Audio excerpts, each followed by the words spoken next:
E aí, meu povo? Sejam bem-vindos de volta ao canal que não tem medo de desvendar a verdadeira história do Brasil. Preparem-se porque hoje a gente vai botar um ponto final naquela história de que Portugal abandonou o Brasil. Vocês vão ver que, quando a coisa apertou, a coroa portuguesa mostrou quem é que manda. No último vídeo, a gente viu que a costa brasileira virou um baile funk sem DJ. Todo mundo entrando, sem convite. Espanhol vindo do sul, francês querendo levar para o Brasil para casa como lembrancinha, tinha Vicente Pinzon e Juan Solis, que teve um fim, digamos, não muito apetitoso, encontrando a hospitalidade local de um jeito que ele não esperava. Tinha também Magalhães, que passou por aqui antes de dar a volta ao mundo, e Dom Rodrigo de Acunha, e com uma turma grande, simplesmente desaparecendo de vista, absorvida pela mata. E sem esquecer também dos rivais Diogo Garcia e Sebastião Caboto, se estranhando no Rio da Prata. Era o entre-sai tipo rodoviário em feriado. Portugal, enquanto isso, meio que dormia no ponto, mas essa soneca ia acabar, em grande estilo. Imagina a cena, você tem uma festa incrível rolando na sua casa, cheia de gente legal, mas tá mais preocupada com a boate do outro lado da cidade. De repente, a vizinhança invade, rouba a piscina, leva a geladeira, monta o palco pra tocar funk e ainda por cima acha que o churrasco é por conta da casa.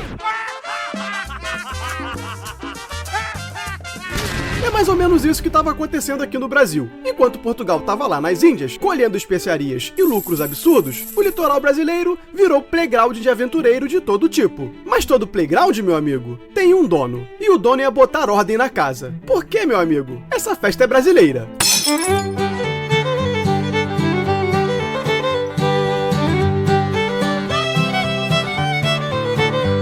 A gente ouve muito por aí que Portugal largou o Brasil às traças nos primeiros anos, que só queria saber de especiaria lá das Índias. E sim, o lucro fácil do Oriente era tentador, dava pra comprar um castelo e ainda sobrava troco pra umas especiarias a mais. Mas a real é que, quando a Europa inteira olhava pro nosso pedaço de terra com cobiça, a coroa portuguesa também estava de olho, mas não com a pressa de um assaltante, e sim com a visão de um construtor de impérios. Demorou? Demorou, mas a resposta veio e foi pra fincar bandeira de vez. Literalmente um chega de Zé Ninguém invadindo o nosso quintal, né? Pode parecer que Portugal tava de boa, ignorando o Brasil. Tipo, tem uma terra nova lá, depois a gente vê. Mas Dom Manuel I, o rei venturoso, já em 1516, mandava ferramenta para quem quisesse virar colono. Machados, enxadas, era tipo um kit de sobrevivência para quem tá indo pra guerra, sabe? E mais, pediu para escolher alguém pica das galáxias para começar um engenho de açúcar, com grana e material. Tudo indica que essa semente foi plantada em Pernambuco, a nossa terrinha abençoada. Ou seja, antes mesmo do boom da colonização, a visão de longo prazo já estava ali, pro setor primário, é claro, que é a base de qualquer economia sólida. E isso era literalmente um incentivo a menos mimimi e mais trabalho. Mas essa visão precisava de um segurança para proteger o investimento. E quem foi a figura que Portugal mandou para botar ordem nessa bagunça?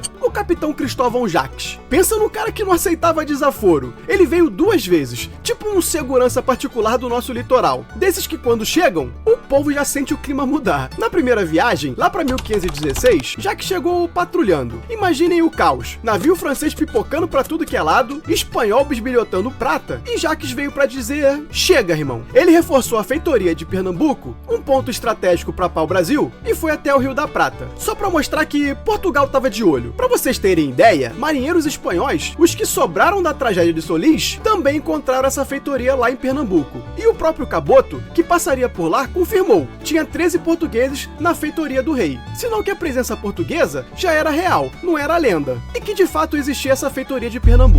Aí, meus amigos, a coisa ficou séria. Jacques voltou em 1526, com uma frota de guerra, 5 caravelas e uma nau. O recado? Aqui não é casa da sogra pra qualquer um chegar e sentar no sofá. Não, só brincadeira. Se tu é sogra de alguém, não fica ofendida não, por favor.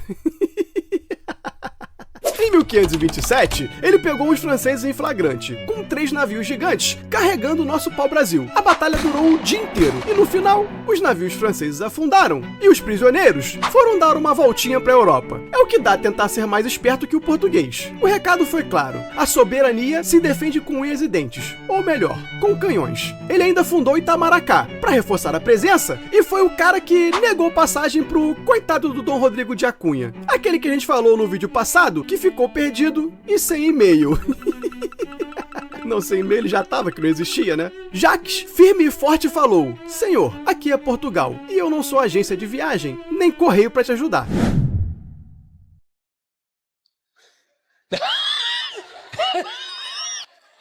Tá bom. Depois que ele partiu em 1528, a costa ficou um tempo sem esse xerife. E os franceses, claro, aproveitaram pra saquear Pernambuco de novo. Tem gente que só aprende levando umas porradas, né? E foi por causa dessa bagunça que lá pra 1530, Portugal viu que feitoria e patrulha não bastavam. Era preciso fincar bandeira de verdade, com colonização permanente. Tipo, ou a gente mora de vez, ou alguém aluga o nosso terreno. Ou o MST invade, né? Aí depende do país. E quem foi o escolhido pra essa missão épica? Martim Afonso de Souza, um jovem fidalgo com só 30 anos, mas com uma moral que fazia a galera tremer. Ele veio com poderes que fariam qualquer CEO de hoje ter inveja. Podia governar, julgar, aplicar a pena de morte, menos pra fidalgo, claro, porque fidalgo tem grife. Ele também podia distribuir terra, criar cidade, era tipo um rei em miniatura, ou um CEO com poderes de ditador do bem, é claro. A expedição dele não era brincadeira, galera. 5 navios, 400 pessoas. Entre elas, o próprio irmão, Pero Lopes de Souza, que escreveu um diário que é ouro puro pra gente entender essa história. Martim Afonso de Souza chegou no Brasil em 31 de janeiro de 1531, em Pernambuco. E logo no primeiro dia, o que ele encontra? Uma nau francesa lotada de pau-brasil. Os franceses espertos abandonaram o navio e meteram o pé. É tipo quando você acha que é um engarrafamento, mas na verdade era uma blitz. Comenta aqui se tu já passou por isso. Mas a festa não parou, né, galera? Mais 2 naus francesas foram capturadas. Foi realmente uma blitz da Receita Federal, só que com canhões e em alto mar. Enquanto Martim Afonso tava ali botando ordem na casa, mostrando quem mandava, uma história que mostra a determinação portuguesa na defesa da sua terra desenrolava-se em paralelo. A nau francesa La Pellerine, uma embarcação imponente com 18 canhões e 120 soldados, havia chegado em Pernambuco para simplesmente invadir a feitoria portuguesa, que acharam por lá e construiu uma fortaleza, com a clara intenção de se estabelecer na região. Que audácia, né? A La Pellerine foi apreendida por Portugal no caminho de volta à Europa, mostrando que o braço lusitano era muito longo. Bem feito, né? E em Pernambuco, o comandante francês Monsieur de la Motte e seus homens foram confrontados por Pero Lopes, o irmão de Martim Afonso. Ele chegou com sua frota e cercou a fortaleza. Pero Lopes não era de brincadeira. Depois de um incidente com flechas atiradas no meio da noite, uma provocação de muito mau gosto, diga-se de passagem, Pero Lopes resolveu aplicar a lei à moda antiga. A crônica diz que muitos desses franceses pagaram um preço altíssimo por essa ousadia, e a presença deles na fortaleza simplesmente se extinguiu de um jeito, digamos, bem didático. Para ser mais claro, eles foram de Vasco, ou passaram dessa pra melhor, ou foram passear no céu. Aí eu acho que você já entendeu.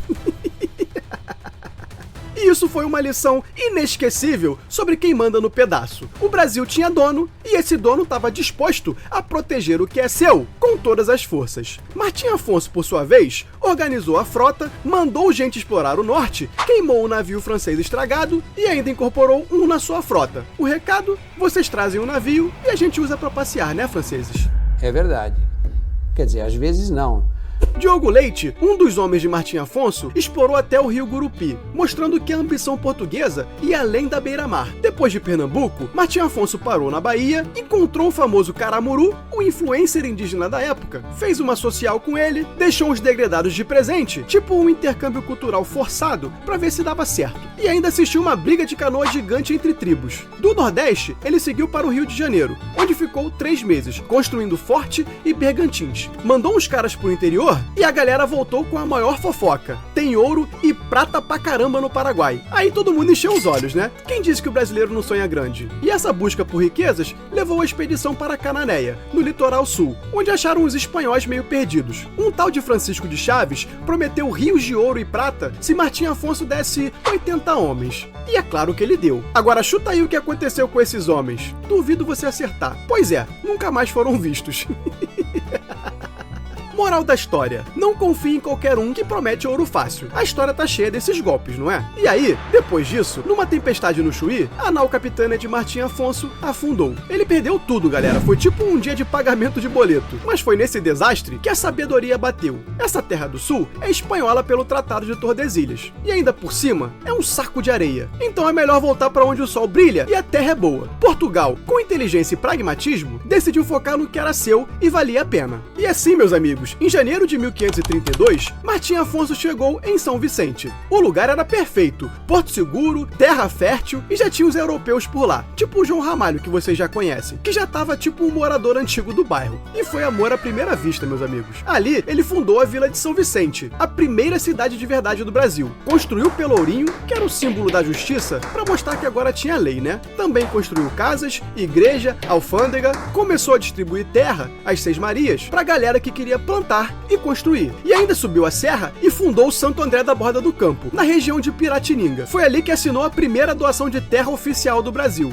Martim Afonso não brincava em serviço, ele estava construindo o alicerce do que viria a ser essa nação. Então, viu só? A história de que Portugal largou o Brasil é mais uma dessas narrativas simplistas. O que a gente vê é uma estratégia que, sim, começou focada em outro lugar, mas que rapidamente se adaptou. Com a chegada de figuras como Cristóvão Jacques, um verdadeiro xerife do litoral, e a expedição decisiva de Martim Afonso de Souza, o Brasil começou a ser ocupado de forma séria, com cidades e bases administrativas. E para quem duvidava, a resposta era dura, como o incidente da La Pellerine e a ação de Pero Lopes de Souza, mostrando que aqui a soberania não se negocia. A coroa portuguesa, com uma visão estratégica e a força necessária, estava fincando raízes e construindo os alicerces do nosso país. E essa é a verdadeira história de como o Brasil começou a virar Brasil com B maiúsculo. E essa foi só a pontinha do iceberg, meus amigos. Se você curtiu desvendar mais um pedaço da nossa história sem filtros, já sabe, esmaga o like, se inscreve no canal e ativa o sininho para não perder nenhum vídeo novo. Compartilhe esse vídeo com todo mundo que precisa aprender a verdadeira história do Brasil. No próximo capítulo, a gente vai entender como o rei Dom João III, cansado de tanta invasão, teve a ideia genial que mudou tudo, as capitanias hereditárias. Você não vai querer perder. Quer uma dica? Abre uma playlist aí, meu amigo, e maratona o conteúdo. Valeu, guerreiros e guerreiras, e até a próxima! Se gostou?